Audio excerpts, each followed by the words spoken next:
So, here we are in the kitchen. Electrics. Yeah. We're going to have a go at doing the electrics ourselves, isn't we, really? Yeah. In France, well, in this house, the walls are granite. Really thick granite. To get electric in every room, in every socket, in every appliance, it's going to be a lot of cabling, which is a lot of digging in the walls and the floors. Already through the house so far, there's over a mile or 2.5, 2.5 kilometres of cabling so far of first fix electrics in the house. Which is a lot. Which is a lot, and we've not even finished. We've just touched the surface of the cabling. So now, getting a qualified French electrician to do that would cost an astronomical amount. Yeah, we asked one.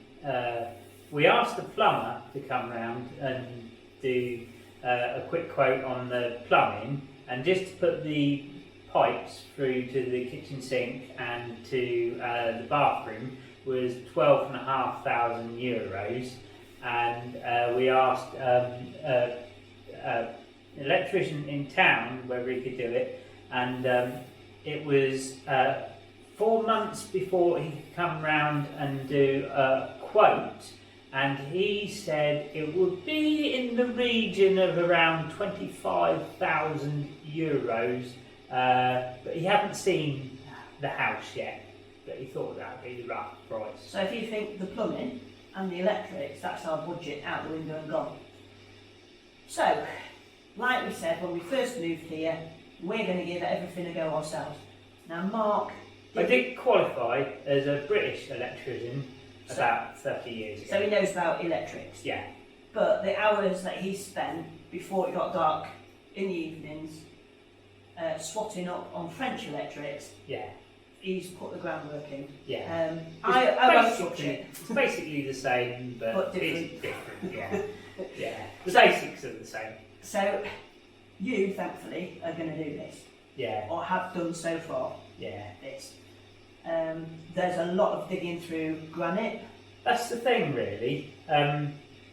You're basically paying a French artisan for 90% of the time. He's not actually doing electrics. He's using a hammer and chisel to chisel through 2 metres of granite wall. He's not really using his skills that he's spent 20 years honing. He's just chiseling away, bash, bash, bash, knocking through wall and chiseling stone. He's not using technical skills, is he? No.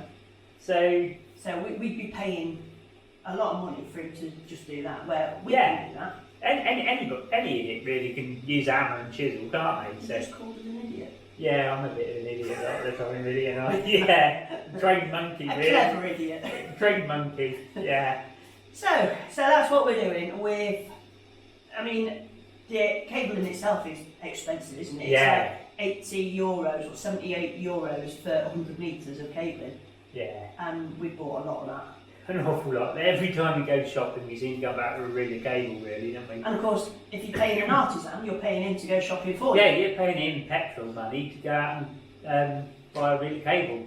And so that's basically what we're doing. And so we're spending the next week or 2 weeks just putting cables through the house, and we've got an awful lot of cables to pull for the house, just for the rest of the kitchen, the hallway, the outside light, the salon, the upstairs bedroom, the toilet extension when we get round to doing it, and that's just for basically the rear part of the house. We've done a lot of the first fix cabling now for the front part of the house. We've then got to do upstairs for the front part of the house later on, and the loft, that'll be another part. So, well, there's so much cabling. Just keeps going, doesn't it? It just won't go away. Who needs lights? Who needs lights and stuff like that? Yeah, but there's a lot of cabling. You can see why the quotes are so expensive. Yeah, but a lot of it's just dragging cabling through walls and stuff like that. And you're paying a lot of money for it. But the thing is, for us as well, we don't need to do it all in one go. No. Like we haven't. We've done the certain parts that we've needed when we've needed it. Yeah.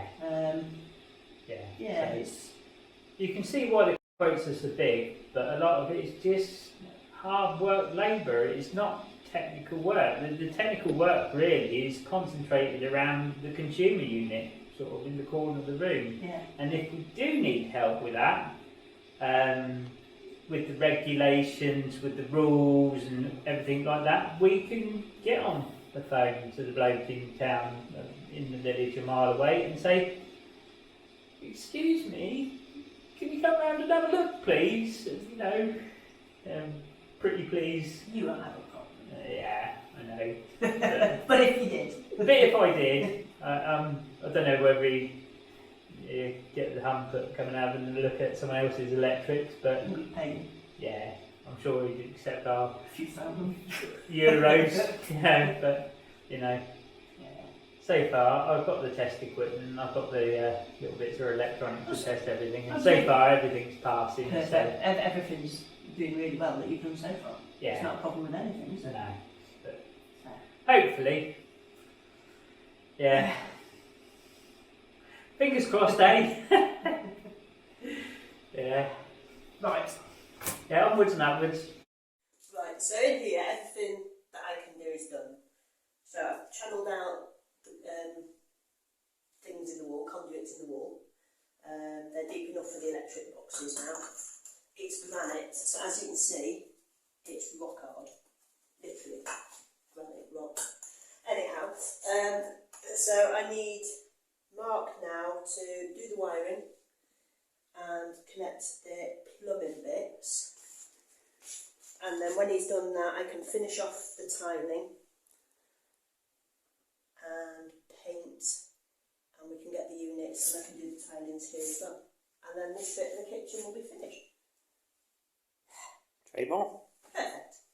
If, like me, you've got knackered knees and you've been kneeling on your feet, don't grab the nearest bit of plumbing to pull yourself up with. You're just going to pull the bracket straight out the wall and split the pipe. Let me show you. Yeah. Cracked it right there. And it used to connect to a pipe down there.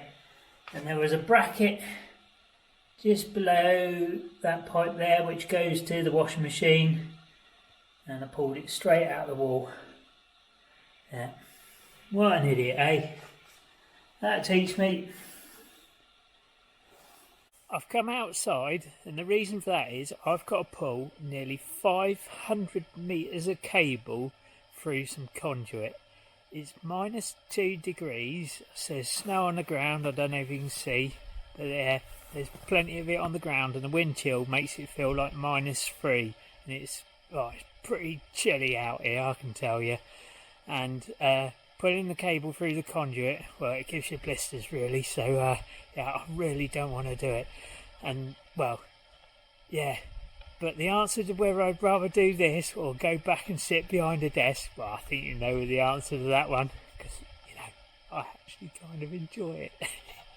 So yeah, I'm gonna get stuck in.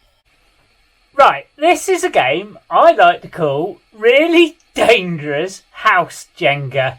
What I've got is my big hammer and my super long chisel.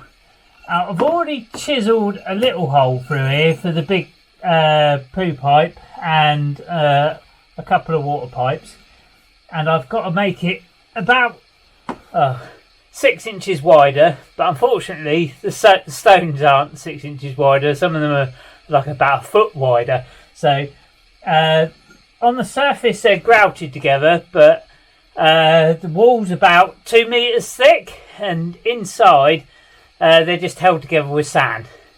Now I've got to chisel them all apart, and then I've got to stick my arm in, and there's a couple of loose ones in it. If I just grab this one, yeah, I can pull this one out. Yeah, there's one out, and shove it aside. And basically you've got to do that and just well, basically just hope the house doesn't fall on you. And once I'm sort of like about a metre through this way, I've got to go through to the cave next door and then sort of start again from the cave next door, and I hope the cave doesn't and the house doesn't fall on me from the cave next door, because basically I'm not quite sure what's holding the house up, and there's probably a couple 100 ton of house, sort of trying to fall on me. So yeah, it's probably a little bit dangerous. So yeah, basically hammering away, sort of like this, and once it's all finished, I've got 3 of these big red conduits to go through there, and I've got to also put a bit more of this insulation on a couple of pipes as well. So yeah, really dangerous house, Jenga. It's good fun, and it's minus 3 degrees outside, and there's quite a bit of draft blowing through here as well, so the wind chill outside is making it feel like minus 7. It's a little bit warmer in here, but not much. No, I did say it was fun doing this, but I've been outside here now for, well, a few hours now. I think I'm changing my mind. It's not fun anymore.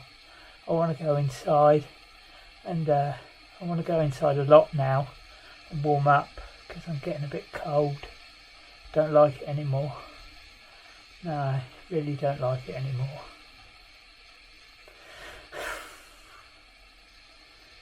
Yeah, oh well, got to carry on.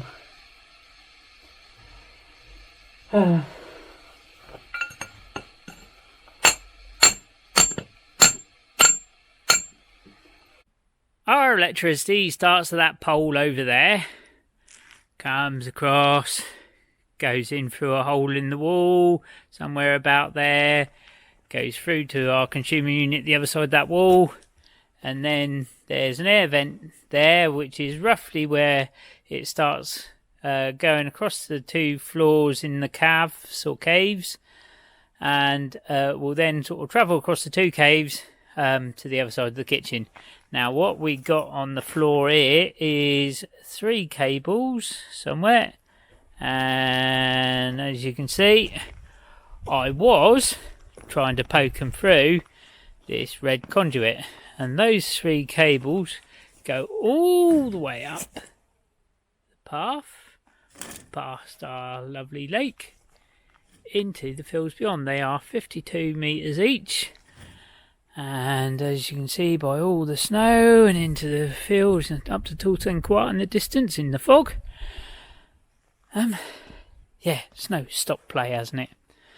So yeah, I was worried that these cables were getting a bit brittle when they flexed, so I was worried as I tried to force them through that they were going to snap. So yeah, and also there's a lot of moisture on these cables, and when I tried to put the tape round them to hold them together, the tape wasn't holding. So yeah, snow has stopped play. It was minus 3 degrees this morning, rising to 0 degrees at lunch, and the forecast for the next couple of weeks isn't getting much better, so the cable is not going to go through that pipe anytime soon. So for the next month, Mandy isn't going to be getting her kitchen finished. Sorry, Mandy. Don't know if you can see, but it is snowing, and it is snowing quite hard, and it is absolutely freezing out here. It is minus 3 degrees, it was minus 7 degrees overnight, and it is snowing heavily. The road is pretty impenetrably shut. Our van is down there, the suspension is broke, the steering is broke, and the brakes are knackered. It's got its MOT or CT as it is in France in a couple of days. The road is shut and the garage is about half a mile away.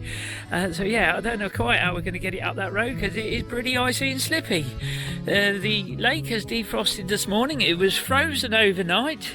So yep, it is pretty chilly out here. I won't be laying all the cables out up that track there, Yeah, because it is too cold to do anything. We're currently sitting inside in 2 layers of clothes. We've got 3 fires going, and yeah, so it is absolutely freezing. So yeah, snow has definitely stopped play for the day. Yeah, but it is rather spectacularly pretty, isn't it? Yeah, but yeah, lovely.